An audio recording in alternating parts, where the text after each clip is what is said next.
Yeah. Hello, ladies and gentlemen. This is Frank, and with me is Albert. Hello, Frank. How are you today? This evening. Pretty good, pretty good. We're Yeah. going Did you into. enjoy the sun today, Frank? Yeah, actually, I had to give a lecture somewhere, and I had to walk about half an hour through the sun in Os of all places. It was really nice, so I did Yeah. enjoy the sun for a while. It's And, also a nice place to walk in the sun. Os, yeah, it's a nice rural kind of area with some grass and a very nice place where I had to give this lecture. It was pretty good. Nice lunch. People there Cool. from lots of different backgrounds. Sounds good. Sounds Talking good. about determinism. Determinism? Determinism, yeah. Do you know what determinism is? It means that you're really determined about something? I don't know. Yeah, you could, yeah, no. But in philosophy, in the free will debate, determinism kind of means that it is a state of, well, not a state, it is kind of a property of the universe.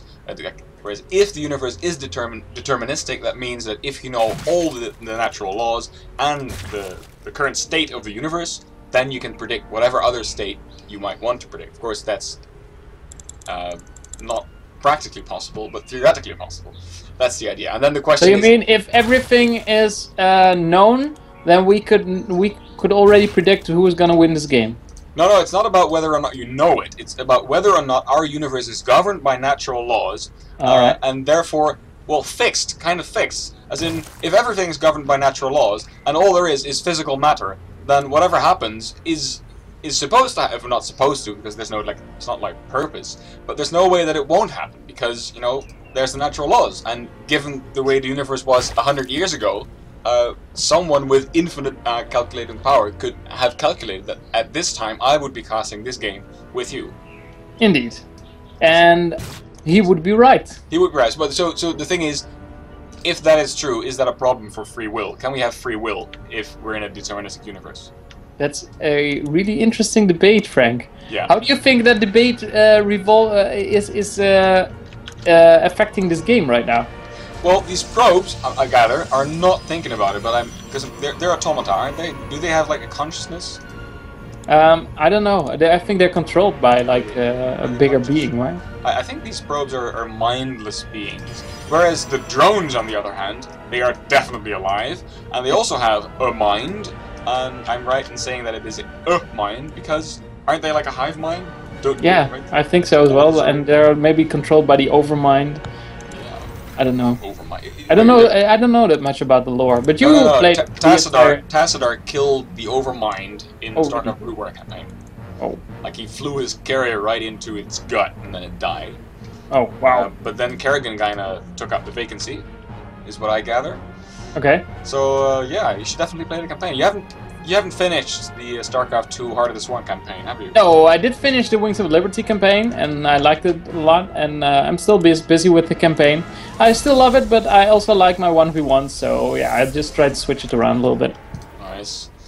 Yeah. So you don't have any ladder anxiety then? No, I don't have any ladder anxiety. I have very ladder. What's the opposite of anxiety?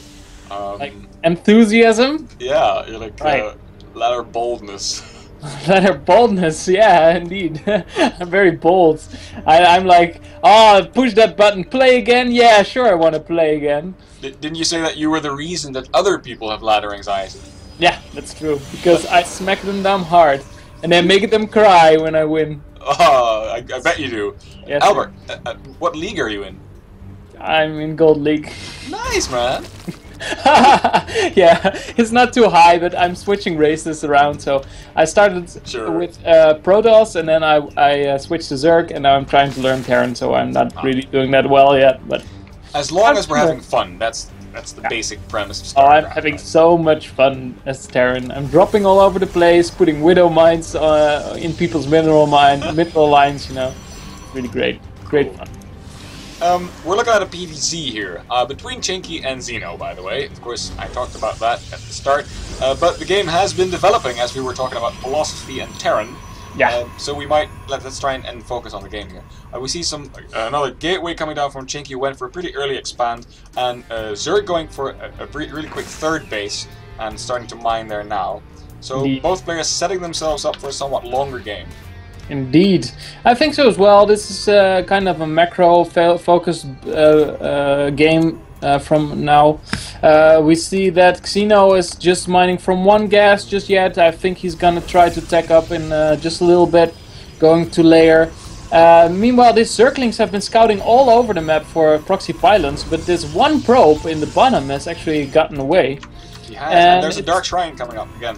From oh, really? Yeah. Oh, that might do a lot of damage because, as we can see, Xeno is not on. He's not started layer just yet. He is now starting it. There we go. And well, he can of course still build spore crawlers, but he can't morph any overseers just yet. So that will be really, really tricky. The DTs can do a lot of damage. Yep, +1 finishing up right now, nearly at the same time as Warp Gate will be finishing up. So we could see a bit of a +1 pressure here from one of those proxy pylons, the one proxy pylon that's going down at the bottom of the map. And there's a second one coming up, and of course the Dark Shrine is nearing completion, only 40 seconds away. So we could definitely see some pressure coming out of Chinky, maybe to aid him in taking his third base. Look at the production tab. We see no more pro production at the moment, by the way. Indeed. So, not sure I think he's just gonna warp in a lot of DTs, try to do as much damage as possible here. Oh, he has 4 Zealots. Yeah, the Dark Shrine's not finished yet. But we might see a second warping round with DTs. There goes pro production again, so he paused it for just a little bit.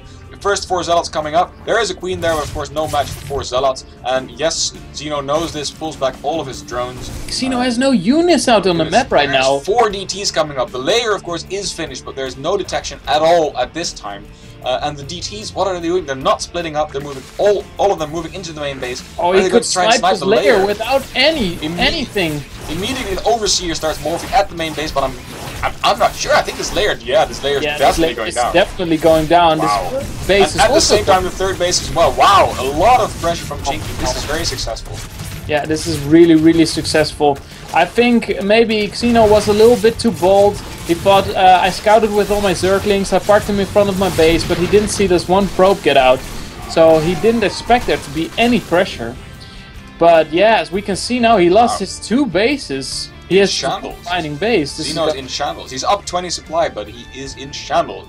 Yes, he is. He's gonna try to do as much damage with these roaches, I imagine, but yeah, it's gonna be really hard. This base is really well defended.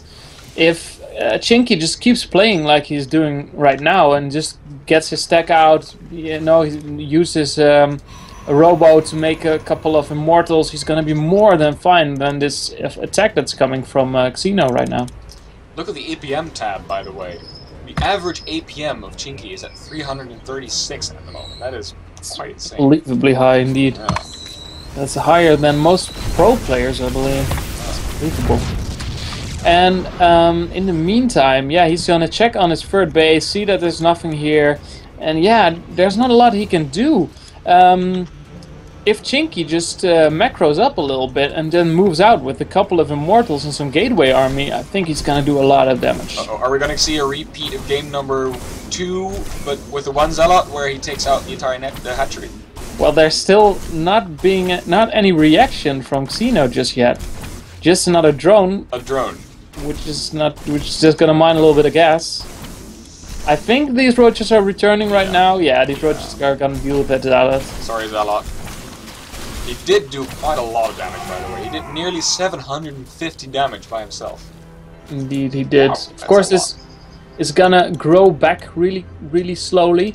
But still, if there's an attack coming, yeah, this hatch is gonna be really low on health and maybe taken out really quickly. Yep, we see some defensive SimCity going down from Chinky at his third base, which he has now also taken. Chinky is in a good position, I'd say, even though Myth is still, or Xeno rather, still ahead in supply. The position of Chinky is quite good. There's Spores and Spines going down at the third base. He knows that there are Dark Templar out on the map. And there are now, how many mutas? 6 mutas on the field. The first 4 are flying into Chinky's main base. There is no defense whatsoever here. So there are definitely some probes going down. 1, 2, maybe 3. Yep, there's 3 in the gas. 4. Yeah, this is doing quite a bit of damage. He should be pulling back a couple of stalkers, and he does now. In the meantime, these roaches maybe will try to do a lot of damage against this third base. Yeah, but there's also already a defending force moving down there, so I think the roaches missed their window of opportunity to do damage. I think so as well, but there's not a lot of units here. Maybe he could overwhelm this. There are no cannons. Two Immortals though, they do so much damage to the roaches. They do, but they get focused down really quickly. Yeah, but he keeps the Immortals alive, and all these roaches are falling like flies. Now the Mutas are sweeping in, but yeah, I'm not sure there's not too many anti-air. But of course the photon overcharge has gone down. Lots of Mutas, lots of roaches losing their lives, and the supply has now been equalized.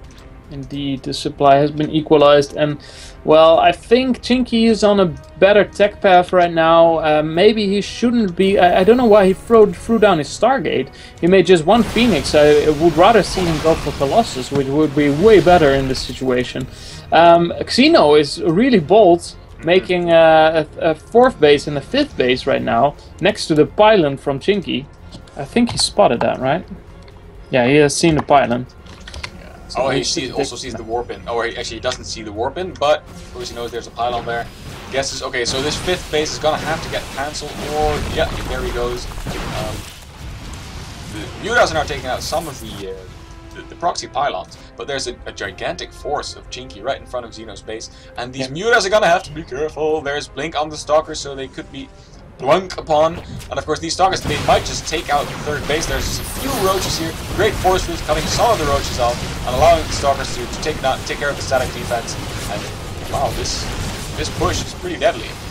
Yeah, this is gonna do a lot of damage. Of course there are a lot of links coming in now. If the force fields aren't right and he gets caught, maybe these links could do a lot of damage, but... There's a nice blink, and all of these Mutas taking so much damage. Wow. Indeed. Oh, these Stalkers are caught off guard a little bit.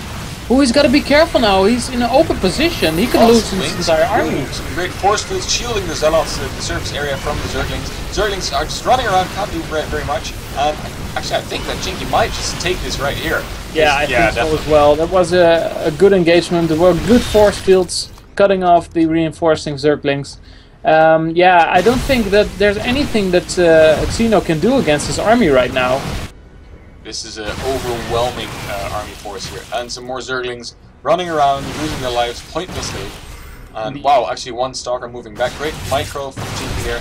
Another Queen going down, Hatcheries going down. I think this is GG. GG well played, goals Xeno, and that actually means that he drops out of the tournament. So Xeno, thank you very much for playing in the Dutch StarCraft League, and ChinkYY, good luck in the next round of the loser bracket. Indeed, very much a good luck, and we hope to see you at the finals. Yes, we do. Alright, there we go. Our faces are now in full view. I'm gonna say hi to the viewers. Goodbye, everyone. Goodbye, everyone. Very glad that you were watching. Indeed. Always happy to have an audience. Yes. And we'll probably be casting another game somewhere, I don't know, next week, maybe after the holiday weekend. Are you going to be doing something over the Christian things that are going to be happening? There's like Hemelvaart, I don't know. Really? Like Hemelvaart, is that on a Monday or something? No, that's like this Wednesday. Oh, really? No, I don't know. I'm not going to do anything. Thursday, sorry. I don't know. No, I don't have anything planned. No, okay. I'm just gonna sit here, maybe play some StarCraft, maybe finish the campaign, Frank. Nice. I'm going to be cycling in the Ardennes. Oh, wow. Yeah. That sounds really interesting. So next time I'll really have a suntan or sunburn, actually, when you see me. Maybe you will. Cool. Okay, well, have a lot of fun, Frank, and I guess we will see everyone the next time we will cast together. Yes, we will. See you all then.